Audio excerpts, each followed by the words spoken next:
Okay, so if you've got a new offer that you want to launch, this video is for you.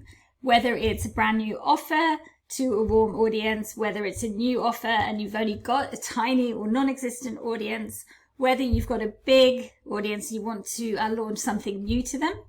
What I'm going to share with you in this video is going to help to make sure that you launch to paying clients, get those clients quickly, get language to help you promote and sell your offer in the long term, and ensure that you're not building something that people aren't going to buy. And the reason I'm doing this video is because people come to me asking me questions about how to do this quite a lot. And this is always my response. It's not sexy. It's not about like, put this funnel up and they will come. It's actually very, very simple to execute. You don't need any tech at all, maybe Zoom, but you can use the free plan. But you do need to put yourself out there and be willing to have conversations with people. But if you do this, particularly with a new offer, then you're going to know that you're starting off on the right foot and building something that people actually want. Because, hey, I can't tell you whether or not your people want this offer. The only way you're going to find out is by asking them. So what I'm going to share with you is probably not completely new. It's not completely groundbreaking, but in my experience, this is the steps that a lot of people just don't take. And if you do this, you will genuinely shortcut the process to going from idea to sales. Okay, so I'm going to flip my screen now and share with you. Okay, so it is really straightforward. It is about doing market research. Now, this may be something that you've done already. I know when I speak to people, they say, well, I did this ages ago, and that's like, fine, things have changed. It's a new offer now. So you've got to go back and make sure that what you want to offer is a good fit for your market. So I've got a resource here that I'm going to go through in a second, which gives you the selection of questions that you can answer and the kind of order to do things. So you download that. Then what you want to do is take in what I give you as a template and create your own set of questions. And then I want you to find 3 to 5 relevant people to interview. Okay. Depending on where you're at in your business, depending on your offer, if you're completely brand new and this is like, I'm putting this thing out here for the first time, start with friends and family. You'll be surprised how many people in your network know people who might be a good fit for what it is that you're thinking. So don't be shy about just hitting up your friends and family. They really want to help. You can put posts out into Facebook groups. You can obviously use any other social media platform if your people are on there. So if you've got an Instagram or a LinkedIn and you've got an audience on there, you can put a post out there to ask people to get on calls with you as well. If you've got your online networking buddies, just ask around if they are suitable or if they know somebody who's suitable. People are happy to help with this kind of stuff, especially. And also your email list if you've got one. So find your 3 to 5 people, get your questions ready, set up a Zoom call and ask permission to record the interview. Now, this is super important because if you're anything like me, brain like a sieve, so you want to go back over it in the future. But also these calls, if nothing else, are absolute copywriting gold for you. So record it, transcribe it, and you're going to have lots of language from these calls. So 3 to 5 calls is going to give you so many ideas, so many different ways to talk about what it is that you want to promote, using the language from your market and from your ideal clients. So if nothing else, this piece of it is going to be super, super important for your marketing going forward.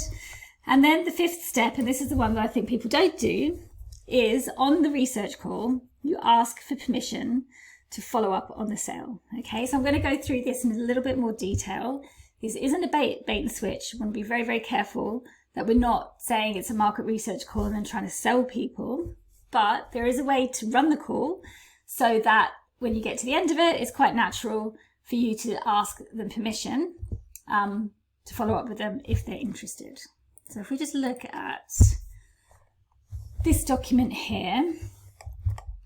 Okay, so when you're getting ready to run your interview, your market research interview, I've got a few tips here. Right, you don't want to overscript it. You don't need a script to follow. I'm not a believer in scripts at all. But you just want to have a few questions in mind, have an idea of what it is that you know that you want them to ask. What questions you want them to answer. And this is what you'll do, like preparing before you get on the call. But you don't want you don't want it to be a script, because it will come off as a script. And what we're aiming here for is a conversation. So you want them to guide it, really. You just want to ask some open-ended questions, and you shouldn't be talking. They should be talking. And what you'll find is that most of the questions that you prepared or you've got in mind will be answered as you go along, without you necessarily needing to, I should say, ask them. So when you're preparing yours, here's some goals that you want to keep in mind. Okay, so you do want some demographic information about them, and that what the demographics are will depend on your audience, your offer, and your niche. But for example, if I was getting business owners on a market research call, I might want to know how long they've been in business. I might want to know what their industry or niche is, kinds of things. So this kind of stuff will really depend on the specifics of you and your business. We want to find out what their struggles are. We want to find out what their desires are. We want to discover what a transformation looks like for them, and what objections there would be to paying for the solution that you offer. So if you've been in marketing circles for any length of time, you'll see that these are almost like the pillars of marketing: the pain points, the desires, the transformations, and any objections. And so running market research calls with this stuff in mind means you're getting language that's going to talk to all these marketing specific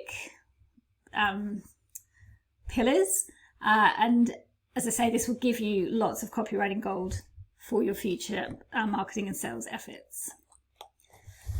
So on the call, step one is to create a rapport or to get to know them. It doesn't have to go on for too long, depending obviously on how well you know them, whether they're a complete stranger, whether it's somebody you already know in some sort of context. I'm not saying have all of these questions. This is why you need to tailor this to you. These three are of no relevance for me if I'm working with online business owners. I might just want to get them to tell me a bit about what they do. I might want to find out a little bit about, where they are, how long they've been in business, all that kind of stuff. Just a little bit getting to know them. Okay, so then in step two, we want to dig into their world. So these questions are going to help answer these questions, get this information about pain points and desires and transformations and stuff. And again, don't just have these as scripts. Like, really have a think about what would be good questions for you. This question works really well because generally people will tell you what's going on, what the problems are that they're having, because that's why they decided to have the conversation. Because generally people won't do this, and it all comes back to how you frame the posts and stuff that you put out there to call the right people in.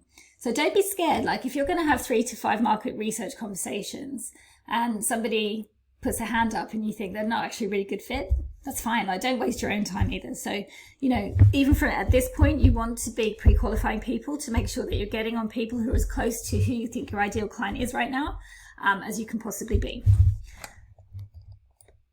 This type of question can work really well if you're,